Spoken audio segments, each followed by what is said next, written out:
Karena misalnya, kalau misalnya itu memang sebagai sunnah, kenapa yang sebagai sunnah sebagai umat umminya itu nggak dipukul rata aja semuanya gitu ya, Prof? Tidak dilaksanakan juga. Anda nggak usah belajar menulis, nggak usah belajar menghitung, nggak usah sekolah lah ibaratnya kan, udah anu aja sebagai alamiah saja kan gitu.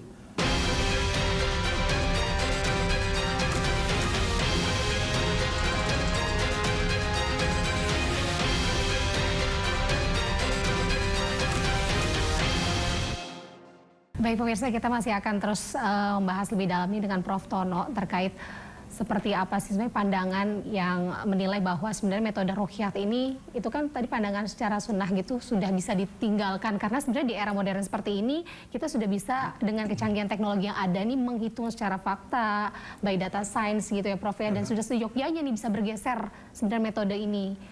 Jadi sebenarnya kalau menurut Anda sendiri, Prof, selaku peneliti ya, seperti apa, Prof, terkait dengan pandangan seperti ini secara teologis nih, Prof? Baik, ya itu memang ada hadis yang bunyinya itu, lafaznya itu sumu li ru'yatihi, berpuasalah kamu karena melihat hilal. Baik. Wa aftiru li ru'yatihi, artinya mengakhiri puasa itu ketika melihat hilal juga. Baik. Cuman harus diingat bahwa itu ada ilatnya, ada penyebabnya. Oke. Penyebabnya adalah hadis lain. Inna, kata Nabi, inna ummatun ummiyatun. Kami adalah umat yang ummi. Lanak tubuh, kami tidak bisa menulis. Lanak sibu, kami tidak bisa menghisab, kita tidak bisa menghitung. Nah, sekarang kalau sumuli ru'yatihinya itu dianggap sunnah, mengapa menjadi ummi itu tidak sunnah juga? Ya toh? Iya.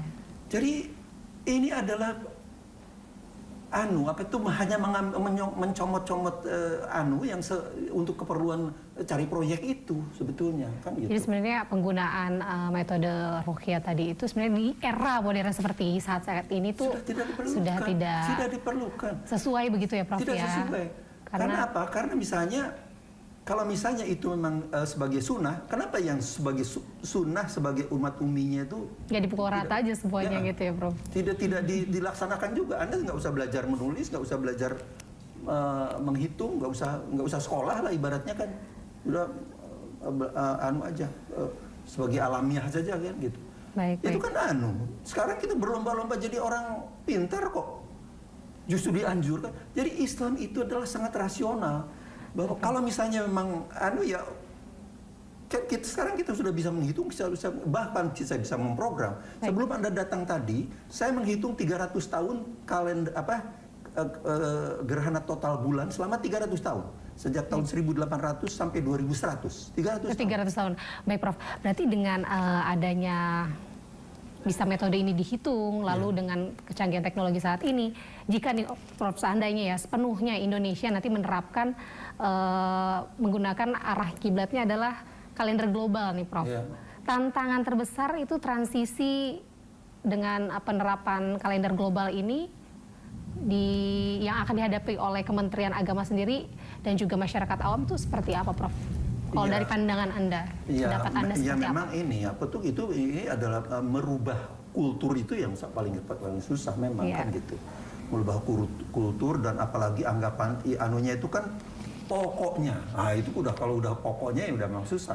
Tapi kan mau tidak mau ini harus terus disuarakan, digaungkan kan, dididik kan. Masyarakat itu harus dididik, jadi umat itu harus dididik. Jadi menurut saya ini pekerjaan berat. Persoalannya memang orang yang berjuang seperti saya mungkin tidak banyak juga kan gitu. Nah, saya mengajak, mari para ilmuwan dan para yang mau bergabung gitu ya, mau menyuarakan ini. Karena ini kita harus melek begitu ya. Sebenarnya hal ini bagaimana orang Amerika, Eropa, Cina, Rusia meninggalkan visibilitas bintang, navigasi supaya dengan teknologi dengan lebih mudah, kita malah cari yang lebih susah gitu. Balik lagi ke tradisi. Padahal realitanya kita juga belajar terkait itu tadi. Baik, Prof. Sebenarnya agak blunder ya, Prof. Nah, Prof, kita boleh nggak bahas sedikit nih, Prof, kita membedah sedikit terkait dengan spesifik Lebaran tahun ini nih, Prof, di tahun 2026. 1447 Hijriah berdasarkan perhitungan astronomis, Prof. Iya. Ini yang Anda pegang saat ini bagaimana nih posisi matematisnya, Prof? Bisa dijelaskan, Prof, posisi matematis hilalnya? Saya harus lihat datanya di sini, tapi Baik. kalau misalnya secara kasar, kalau boleh dijelaskan secara kasar aja, gini. Iya. Pada 19 Maret yang akan datang, itu posisi hilal itu sangat rendah. Baik.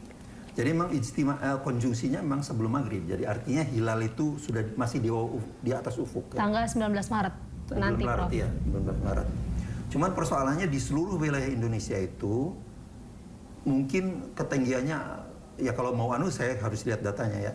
Tapi intinya adalah sangat rendah. Lebih rendah dari kriteria 3 derajat dan 6,4 derajat yang dianukan oleh elongasi Mabims. tadi ya, Mabims. Itu. Kecuali di Aceh. Di Aceh itu kriteria ketinggiannya terpenuhi lebih dari 3 derajat, tapi elongasinya itu kurang dari 6,4 derajat. Elongasinya. Derajatnya lebih tinggi, namun elongasinya lebih rendah. Kurang, ya. Padahal sebetulnya Mabims itu kan pokoknya 2 kriteria itu tidak bisa ditawar. Harusnya seperti itu, pokoknya Ya, 3 derajat dan juga elongasi 6,4. Minimum itu. Nah, jadi kalau Kemenag konsisten dengan kriterianya Mabim, mereka akan istimewa lagi.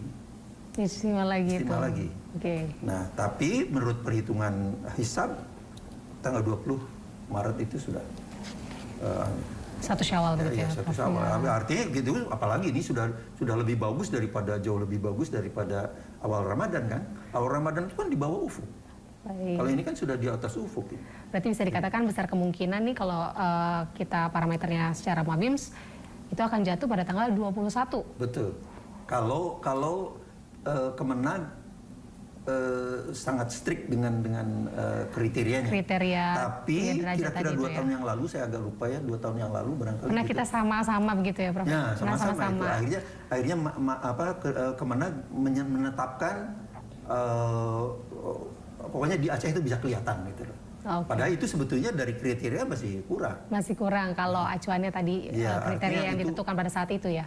Malah ada rumor ya, itu kemudian dikirimkan peruqyat dari Jawa Timur katanya untuk bersaksi melihat hilal.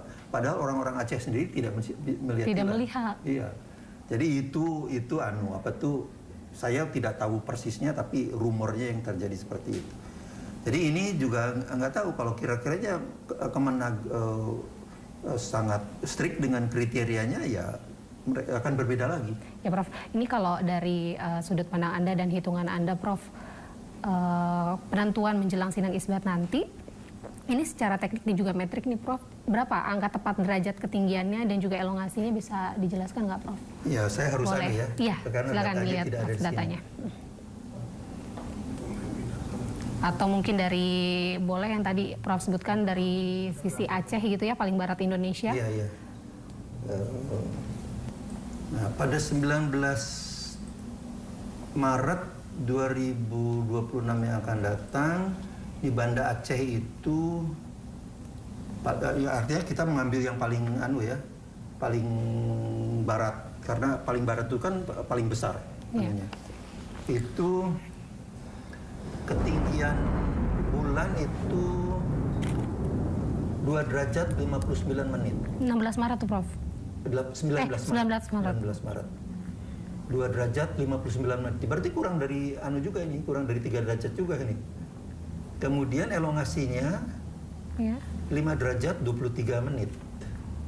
Nah, padahal syaratnya Mabims itu kan 3 derajat dan 6,4 derajat. Iya. Jadi sebetulnya kalau di Banda Aceh tidak terpenuhi, pasti di timur pasti lebih rendah. Pasti lebih rendah lagi. Yang paling barat aja tidak terpenuhi begitu ya, Prof? Paling barat aja tidak terpenuhi kan.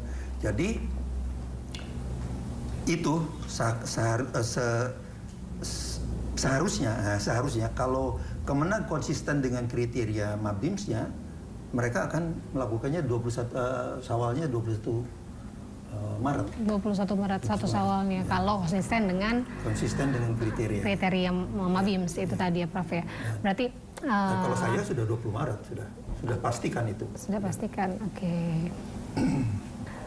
Nih, Prof, jika berarti nih, Prof, kalau dari hitung-hitungan Anda kan sudah jelas pasti tanggal 20 penentuannya. Iya. Namun jika Kemenak ini kekeh gitu ya dengan kriterianya yang Mabim Strak kan, padahal notabene kalau dari hitungan ini kan jauh di bawah gitu ya Prof, jauh lebih rendah.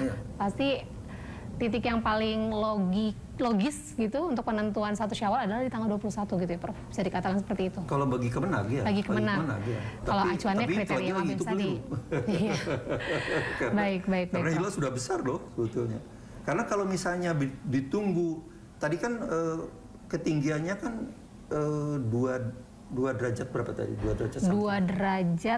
2 derajat 1 tadi Prof. Sama elongasinya 5,53. Nah, itu 2 derajat itu kalau minggu maghrib berikutnya itu berarti tambah 12-an derajat kira-kira. Wow. Tambah 12 derajat. 24 jam itu 12 derajat. Ya. Iya, kira-kira lah itu Kira-kira ya. seperti itu. Mantap.